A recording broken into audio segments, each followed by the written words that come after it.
Samedi, le 14 mai, il fait comme 400 degrés ici. Pourtant, les fenêtres sont ouvertes. Mais on est en haut. Ben, écoute, on se plaindra pas. On se plaindra pas du beau temps, franchement. Hey, on va parler de... Ben, c'est fini. C'est fini, N-I-I. Quand mon père disait ça, c'était pas mal fini. On parlait de ça. Paul-Oud, on va parler de Paul-Oud. La féminisation de la médecine. Hey, moi, si j'avais su. Hein? Se faire dévacciner. Tiens. Pénurie de lait. Vous savez de quoi? Au boulot à 14 ans? Ah, la SAQ, le syndicat, capote. Au Québec, ici, qu'est-ce qui se passe au Québec? C'est insolite. On va parler de finances. Qu'est-ce qui s'est passé cette semaine? Une grosse semaine, en tout cas en crypto. Et à la bourse aussi. Immigration et emploi. On va parler de ça. Hein? Et à l'international, qu'est-ce qui se passe à l'international? On va parler de tout ça ce matin. Tout ça. Mais tout d'abord, vous savez ce que ça va faire? Actualité vue par un entrepreneur.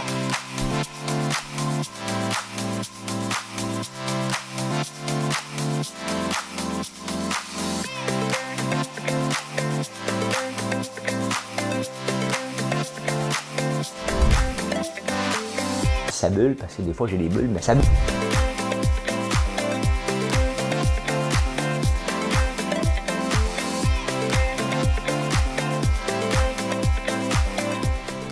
Essayer de faire un spectacle.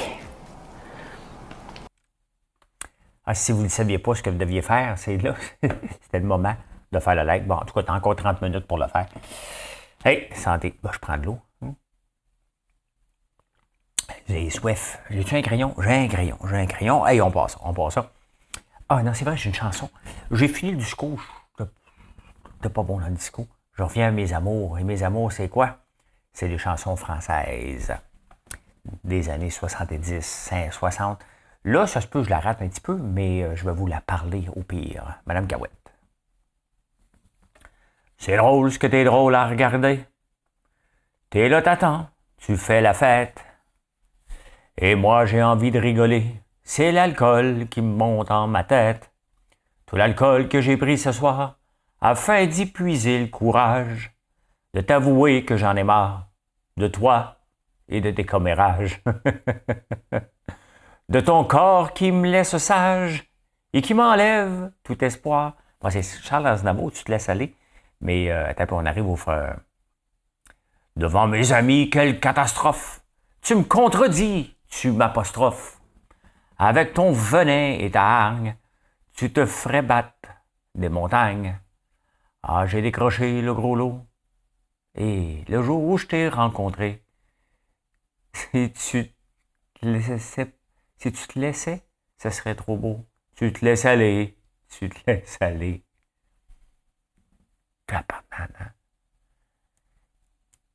Je me demande de quel ex qui parle, hein? Il a fallu qu'il se sépare à un moment donné. Il a fallu qu'il chante ça. Hey, tu dis à ta blonde, tu te laisses aller.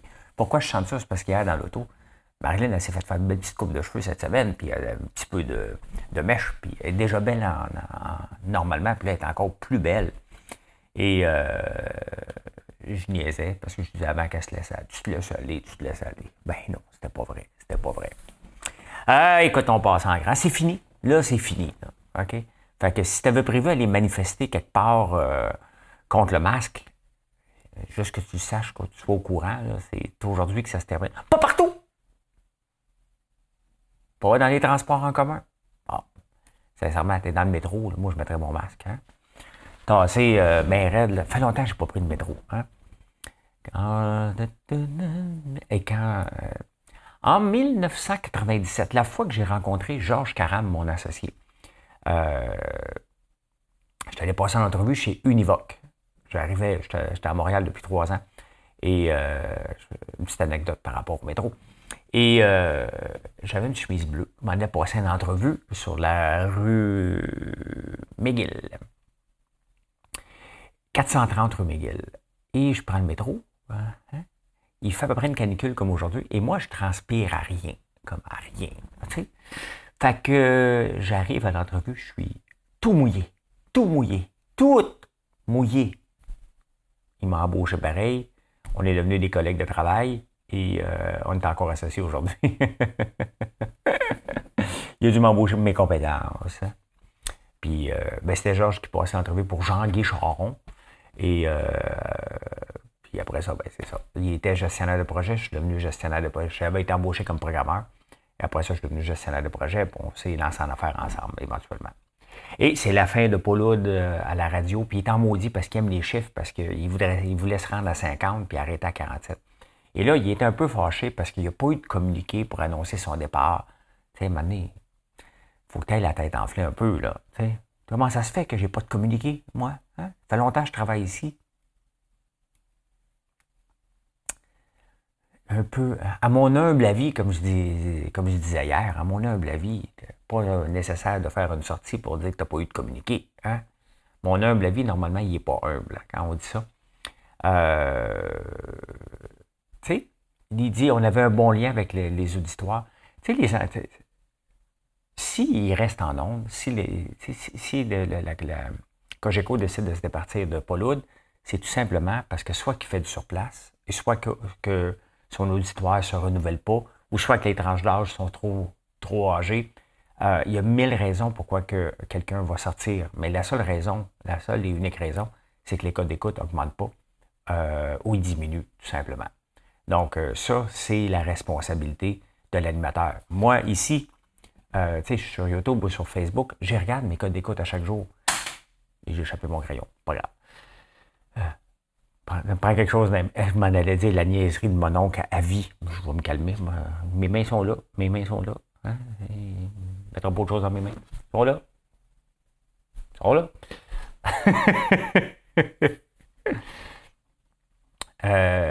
Je regarde mes codes d'écoute et je regarde les sujets. Je dis, OK, regarde, ça n'a pas pogné aujourd'hui. Ça a marché. C'est normal de faire ça. Moi, je le fais tous les jours parce que j'ai le feedback directement des réseaux sociaux. Mais bon, regarde, il part parce que tout simplement, c'est certainement pas parce que c'est à hausse. Là. Hein, on va s'entendre.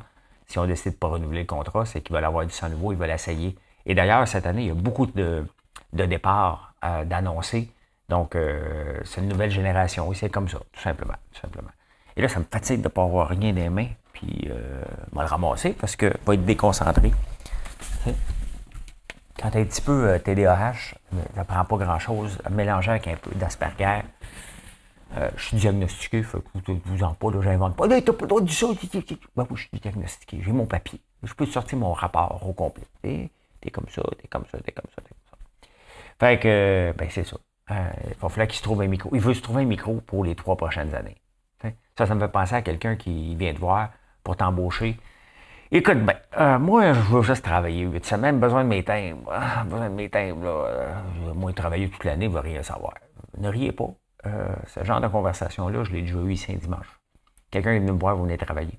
Moi, je ne veux pas travailler toute l'année, là. Non, il me manque juste 8 semaines pour avoir mes timbres. Vous, j'ai donné son 4 avant même de l'embaucher. Prends 4 va-t'en chez vous. Il y a un article dans la presse sur la féminisation de la médecine. Vous savez que moi, mon premier job que je voulais faire, là, ben, je vous en parle dans mes livres. Je ne veux pas le plugger pour rien. Mais je voulais être vétérinaire. Et pourquoi je ne suis pas devenu vétérinaire? C'est que je partais de la campagne, je suis arrivé à Gatineau, j'ai vu qu'il y avait des femmes et mon taux de testostérone était très élevé. Et j'étais maigre, je ne pognais pas, là, mais ça ne veut pas dire que je bavais pas. Là, t'sais. Pas parce que tu pognes pas que tu baves pas. Là,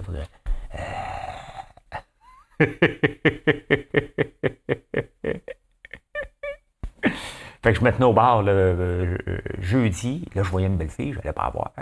J'attendais, je te gênais un peu, j'attendais. La voiture est là le vendredi. Vendredi, elle n'est pas là. Je ressors le samedi, elle n'est pas là. Je répète le manège le jeudi suivant. Oh, elle est là. Trop gênée, trop. Et là, tu fais ça pendant des mois, finalement, tu ne parles jamais. Mais tout ça pour dire que je me suis dit, je ne peux pas aller être vétérinaire, aller à Saint-Hyacinthe, ça va juste être des gars. Puis je voulais être avec des femmes. Si vous voulez, je vous dis, c'est vrai en passant. Eh bien là, ça a changé maintenant, c'est 70% des femmes qui sont médecins. Mais médecine, c'est la profession, la médecine, qui sont vétérinaires aussi. Donc, il y a trop de femmes.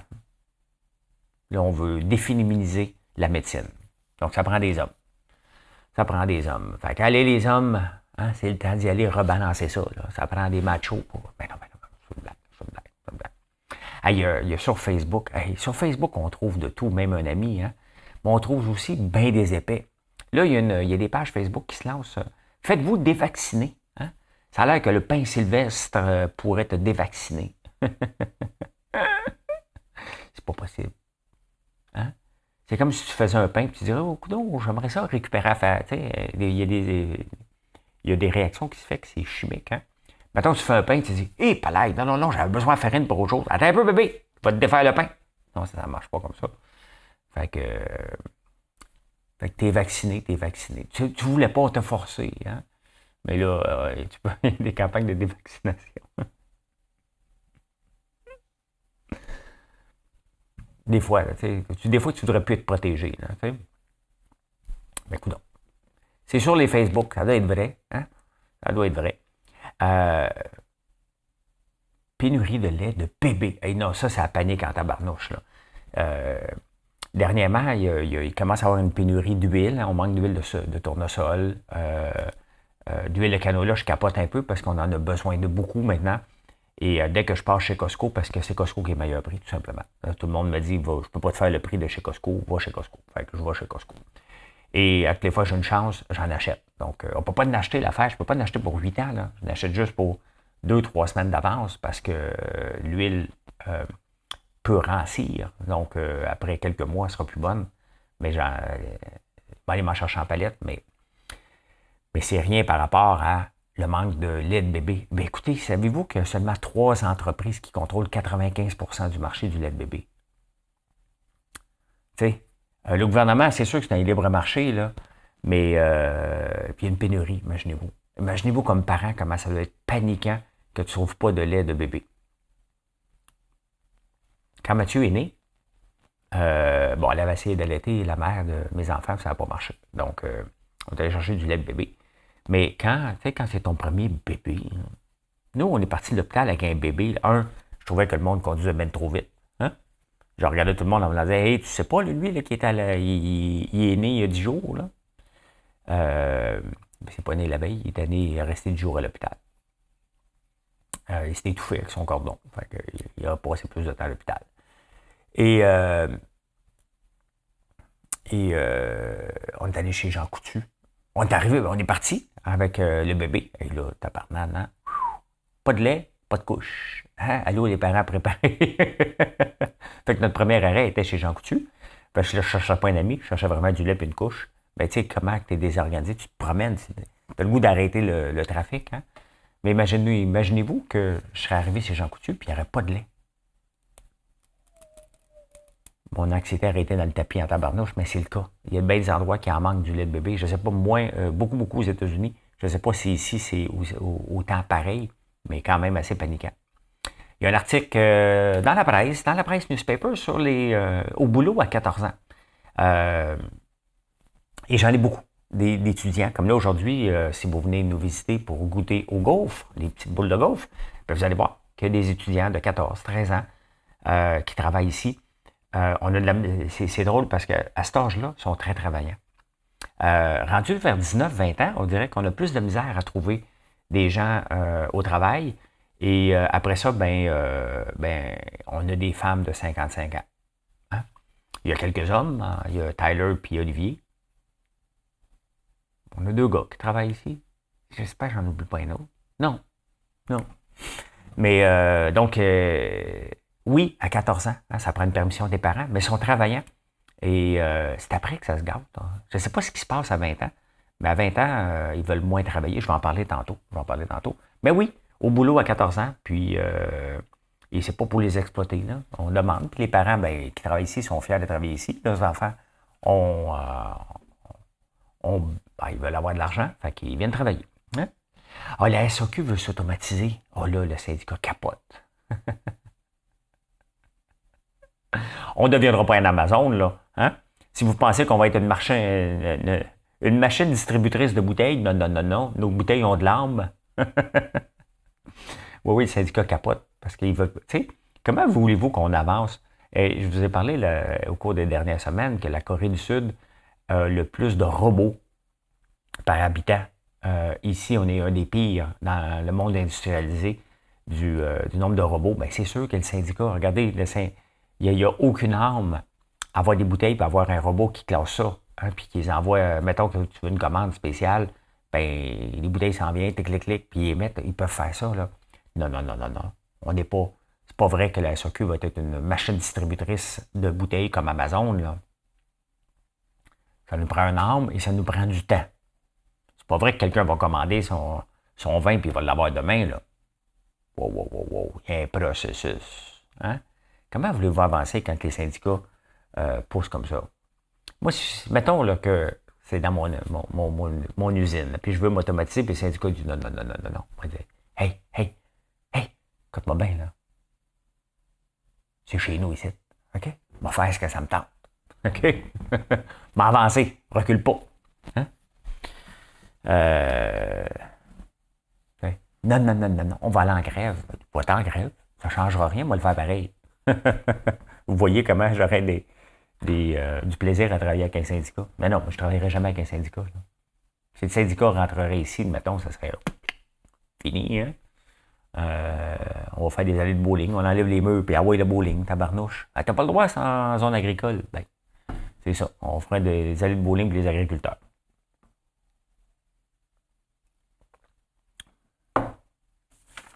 Tu te laisses aller. Tu te laisses aller. Au Québec 7, qu'est-ce qui se passe au Québec 7? Il y a la loi 96 là, qui inquiète le milieu des affaires. Je fais partie du milieu des affaires. La loi 96, dans le fond, c'est pour dire aux employeurs que tu ne pourras pas forcer quelqu'un de bilingue, entre autres, là, si j'ai bien compris. Mais je fais partie du milieu des affaires. C'est drôle, j'en parle pas de ça, moi.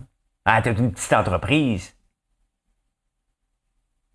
Pensez-vous vraiment là, que le milieu des affaires, les gens se rencontrent et disent là, qu'est-ce qu'on va faire avec la loi 96? Ben non, on parle de nos business, comment faire des alliances entre nous quand on se rencontre.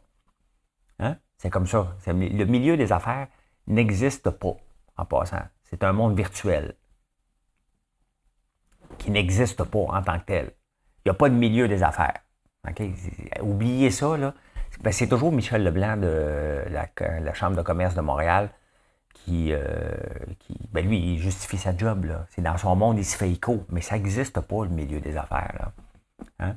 Le président de... Avant, on se rencontrait plus, là, mais mettons la famille des Marais. Là. Alors, vas-tu rencontrer quelqu'un d'autre? Tu dis, ouais, je suis inquiet pour la loi 96. Je vais peut-être déplacer mon bureau à Toronto. Est-ce que les entreprises vont venir des façades? Parce que là, on va dire, OK, parfait, s'il faut forcer, ben peut-être qu'il y a des gens qui vont... On va avoir une façade à Montréal, puis les gens vont travailler de Toronto, mettons. Hein? Ben, ça se fait déjà. Je vous le dis tout de suite, ça se fait déjà. Mais de toute façon, il ne faut pas trop s'inquiéter. Moi, vous dire pourquoi. Hein? Parce que c'est un projet de loi de Simon Jolin Barrette. Et normalement, un coup qu'il le met en place, ça chie parce que c'est mal ficelé. Parce que lui, on lui donne tout le temps des projets impossibles. Hein? Des projets qui ne servent à rien. Lui, tu sais, les inventeurs, ce qu'ils font, souvent, ils essaient de trouver une solution à un problème qui n'existe pas. Hein? Ça, c'est des inventeurs. Les entrepreneurs essayent de trouver une solution à un problème qui va régler le problème de plusieurs gens et non pas d'une seule personne. Donc, ça, Simon Jolin Barrette, on lui donne tout le temps des projets comme s'il y avait un problème avec ça. Et là, lui, il part au bac, puis il se rend compte que c'est tout mal ficelé. Et après ça, François Legault va passer derrière, il va dire ben, Simon, écoute, il apprend encore, il est encore jeune. Puis là, tu vois à face, c'est arrivé ça, avec l'autre projet. L'autre qui est là à côté. Et qui grimace ça pour petit gars. Mais là, c'est parce qu'à un moment donné, il a un babyface, mais il vieillit, hein, Simon Jolin Barrette. Fait qu'à un moment donné, il ne sera plus tellement jeune. Et il va dire, il va peut-être mettre hey, je suis pas jeune. Hein?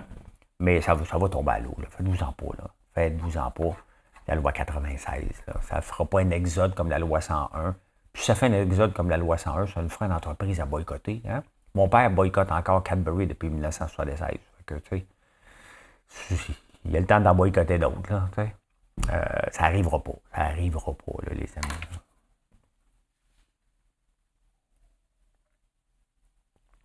Le milieu des affaires. Insolite. Je suis pas dans le temps, mon infographie. J'attendais voir si l'infographie était pour apparaître. Toujours pas de budget. Toujours pas d'équipe. Moi puis mon équipe. Hein? C'est ça. Quand vous entendez un entrepreneur dire moi puis mon équipe, ben, ça ressemble à ça. Il n'y en a pas d'équipe.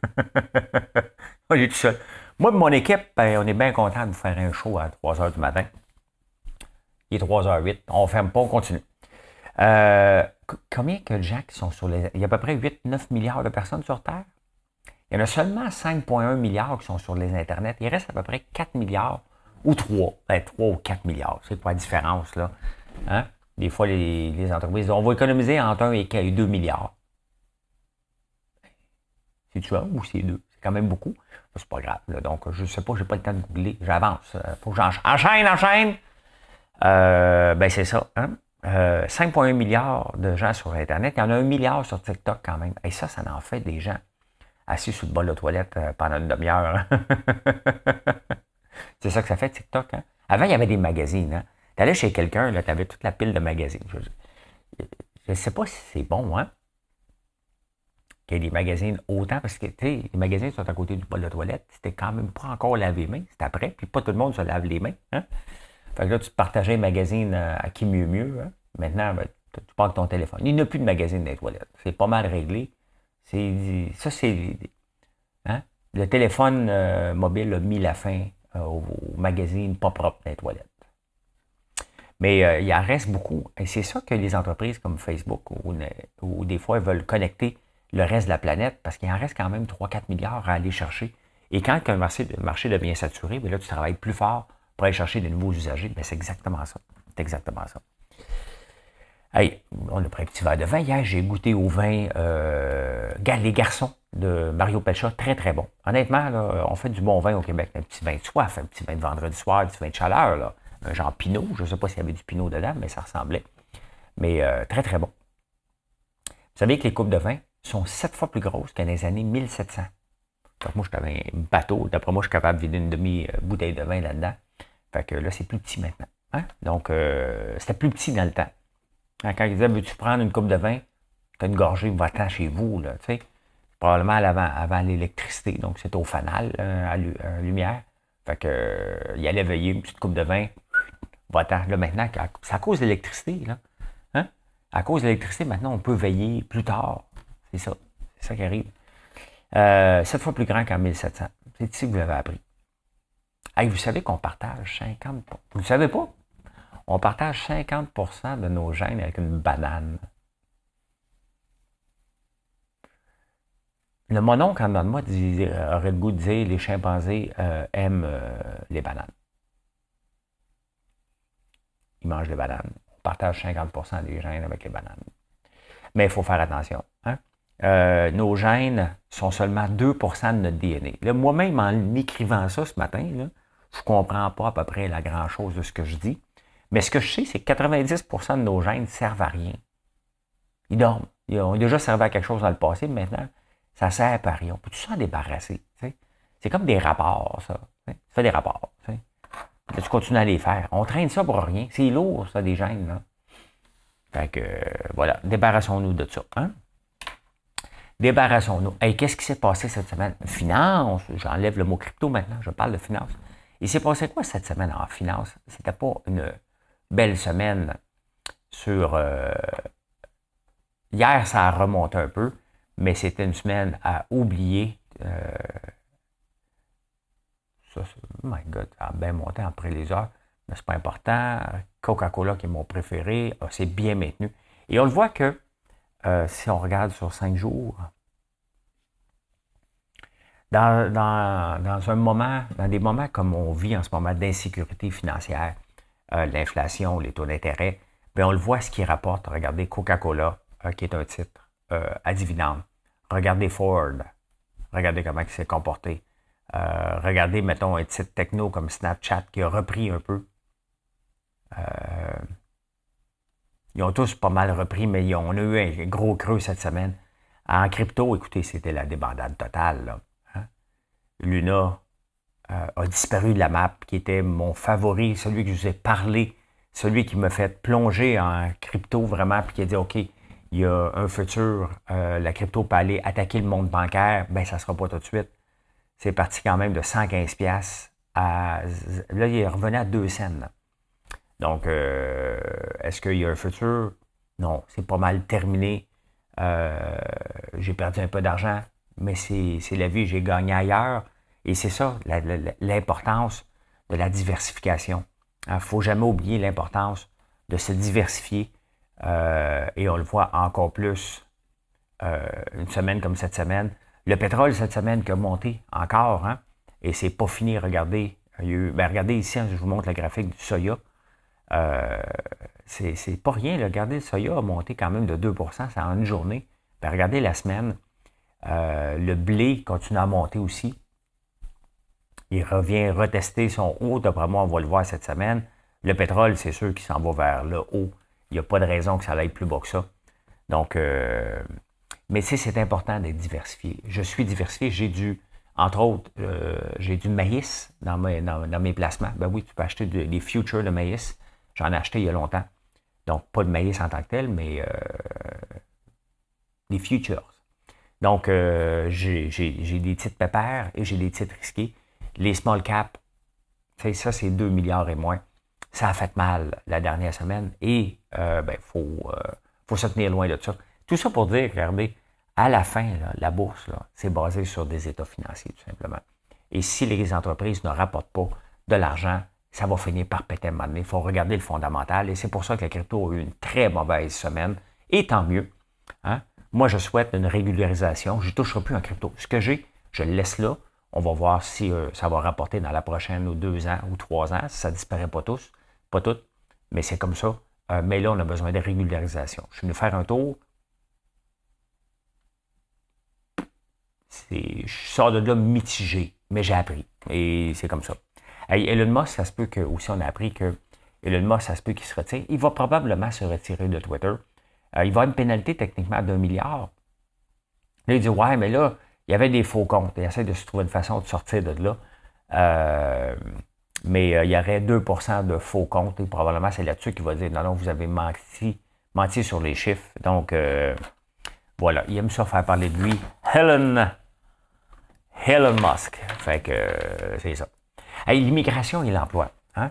Parce que là, on veut augmenter l'immigration. On dit qu'il manque de gens au travail, on a besoin d'immigration. Bien, il ne manque pas de gens au travail. Il y a 200 000 emplois de disponibles. Et on pourrait le régler par l'immigration, mais ça ne réglera pas la base. Le problème, c'est que, comme entrepreneur, on veut avoir plus de gens. C'est sûr que s'il y a beaucoup de chômeurs, on a le gros bout du bâton. C'est la loi de l'offre et la demande. Donc, on peut exploiter les gens. Là, au lieu de payer 20$ de l'heure, mettons, tu dis, ben non, il y a de la demande. Moi, de payer 14 et 25, tu sais. Hey, salaire minimum exploiteur. Ben non, le gros bout est de mon bord. Ben, le gros bout n'est pas de notre bord. Il n'y a pas assez de gens en chômage. En ce moment, pour 240 000 emplois, il y a 200 000 jeunes qui ne travaillent pas. Donc ça, c'est pas ceux de 14 ans. Techniquement, eux autres ne rentrent pas dans les statistiques. C'est les jeunes de 20 ans. Des étudiants qui ne travaillent pas, qui sont même pas aux études. Hein? Mettons comme mon fils, mais il n'aime pas ça que je dis ça, c'est parce qu'il joue au hockey. Et il a fini son secondaire 6. Et là, il n'a pas besoin de faire cégep, puis il s'en va à l'université. Donc, il avait arrêté pendant 1 an. Donc, techniquement, parce que l'autre jour, il dit, papa, il dit, on dirait que tu parles de moi comme si je ne vais pas à l'école, puis je suis un peu nono. Ça avait mal sorti, loin de là. Bon, il tente sa chance dans le hockey. Et puis il va étudier cet hiver. Là. Donc, voilà. Donc, mais techniquement, il rentre dans la statistique. Il ne fait pas rien. Il essaie de faire carrière au hockey. Pas dans la Ligue nationale. Tu peux faire carrière autre que dans la Ligue nationale. Là, donc, il y a 200 000 jeunes aptes à l'emploi qui ne veulent pas travailler. Il y a 180 000 chômeurs et il y a 80 000 personnes de 60 ans et plus. Donc, ça donne 240 000. 440 000 personnes pour 240 000 emplois de disponibles. C'est sûr que le ratio, il est bas un peu. Puis on pense aller éclairer ça avec l'immigration. Fitzgibbon nous dit, non, oui, on va mettre ces gens-là au travail avant d'aller chercher de nouvelles personnes. C'est sûr, sauf que comme employeur, j'aimerais bien, un ratio normal, ça serait que ça soit du 5 pour 1 à peu près, au lieu d'être du 2 pour 1 de gens disponibles, si on avait 5 pour 1, là, les emplois se comblent pas mal plus facilement. Donc, mais ça n'arrivera pas que... Ça n'arrivera pas. Hey, à l'international, qu'est-ce qui se passe à l'international?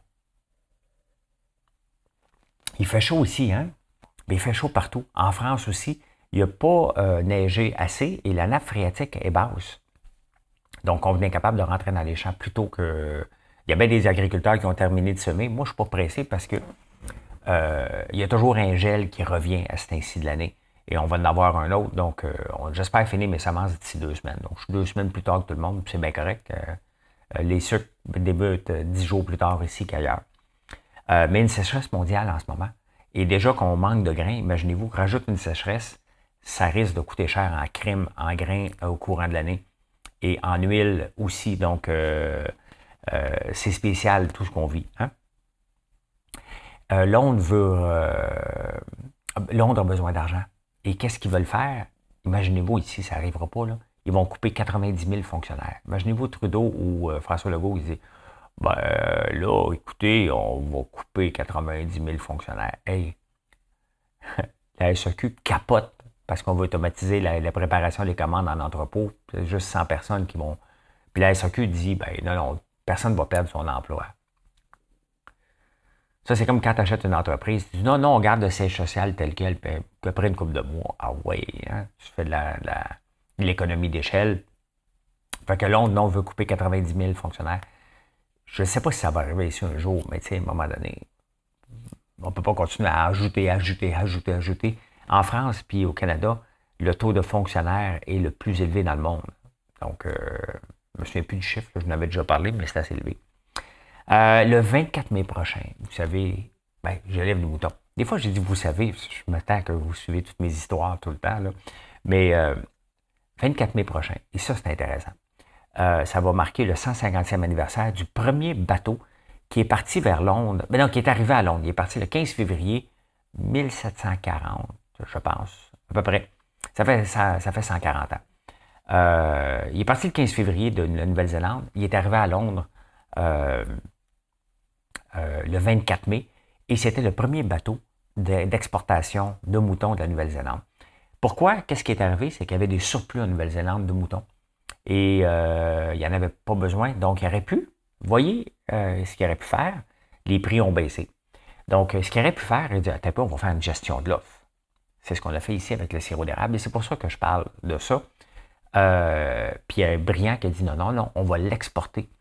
Aujourd'hui, grâce à cette décision-là, il y a 140 ans, la Nouvelle-Zélande est le premier producteur d'agneaux au monde avec un chiffre d'affaires de 10 milliards par année. Il exporte 10 milliards de moutons par année, la Nouvelle-Zélande, qui est un pays à peu près grand grand au point de vue population, comme le Canada. Notre industrie du sirop d'érable, qu'ici on avait des surplus, au lieu d'être imaginatif, inventif, puis essayer de trouver des débouchés, autant ici qu'à l'extérieur, on a mis une gestion de l'offre. Le marché du sirop d'érable, c'est 500 millions au total, même pas les exportations. Hein?